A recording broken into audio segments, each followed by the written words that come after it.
हिंदू धर्म में हर व्रत त्योहार को बहुत ही श्रद्धा और भक्ति से मनाने की परंपरा रही है। 12 महीने में कई व्रत और त्योहार आते हैं जो खुशहाली का द्वार खोलते हैं। माघ महीना शुरू हो चुका है। इस महीने में कृष्ण पक्ष की चतुर्थी तिथि को सकट चौथ मनाने की परंपरा है। सकट चौथ के दिन व्रत रखने और गणेश जी की पूजा करने से जीवन के सारे संकट दूर हो जाते हैं, संतान के हर कष्टों का नाश होता है और भक्तों को सुख समृद्धि का आशीर्वाद मिलता है। इसलिए इस व्रत का हिंदू धर्म में बहुत महत्व है। हालांकि इस बार सकट चौथ ज्यादा फलदायी होने वाला है, क्योंकि इस बार उस दिन अद्भुत योग का संयोग बन रहा है, जिससे व्रती को दुगना लाभ मिलेगा। ज्योतिष की माने तो 29 जनवरी को सकट चौथ के दिन शोभन योग के साथ त्रिगुणी योग का संयोग बन रहा है। शोभन योग में गणेश जी की पूजा करने से सुख, सौभाग्य और धन में बढ़ोतरी होती है। ये योग 28 जनवरी को सुबह 8:51 से शुरू हो रहा है, जो 29 जनवरी सुबह 9:44 तक रहने वाला है। इस दिन धनु राशि में मंगल, शुक्र और बुध विराजमान होंगे, जिससे त्रिगुणी योग बनेगा। ऐसे में इस दिन गणपति की सिंदूर दूर्वा से पूजा करने पर तीनों ग्रहों की कृपा प्राप्त होगी।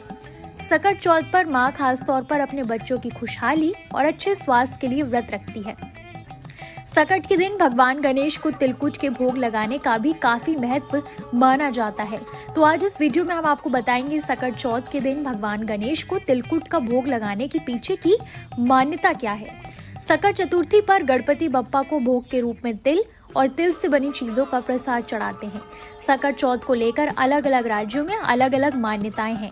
व्रत करने वाली महिलाएं भगवान गणेश के लिए गुड़ और तिल से तिलकुट बनाकर भोग लगाती हैं, जिससे भगवान व्रती से प्रसन्न होकर उनकी गरीबी और संकटों को दूर करते हैं।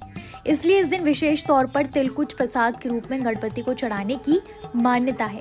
सकट चौथ के दिन व्रत रखने के क्या फायदे हैं, आइए जानते हैं। कुछ महिलाएं ये व्रत संतान की सुख समृद्धि के लिए रखती हैं। सकट चौथ पर निर्जला उपवास के साथ फलाहार भी कर सकते हैं, जिसमें मीठे फलों का सेवन करते हैं। धार्मिक मान्यता है कि जो माताएं सकट चौथ के दिन निर्जला व्रत रखती हैं और पूरी श्रद्धा से गणेश भगवान की पूजा करती हैं, उनकी संतान हमेशा निरोग रहती है। ये व्रत करने वालों पर गणपति भगवान की विशेष कृपा होती है। साथ ही इस दिन गणेश जी और चंद्रमा की पूजा करने से सारी मनोकामनाएं पूरी हो जाती हैं। सकट चौथ व्रत के प्रभाव से सभी कष्टों का निवारण होता है और जीवन सुखमय गुजरता है।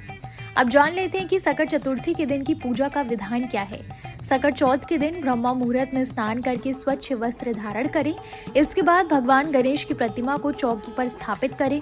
गणेश जी के साथ माँ लक्ष्मी की मूर्ति भी रखें। गणेश जी और माँ लक्ष्मी को रोली और अक्षत लगाएं, फिर पुष्प, दूर्वा, मोदक अर्पित करें।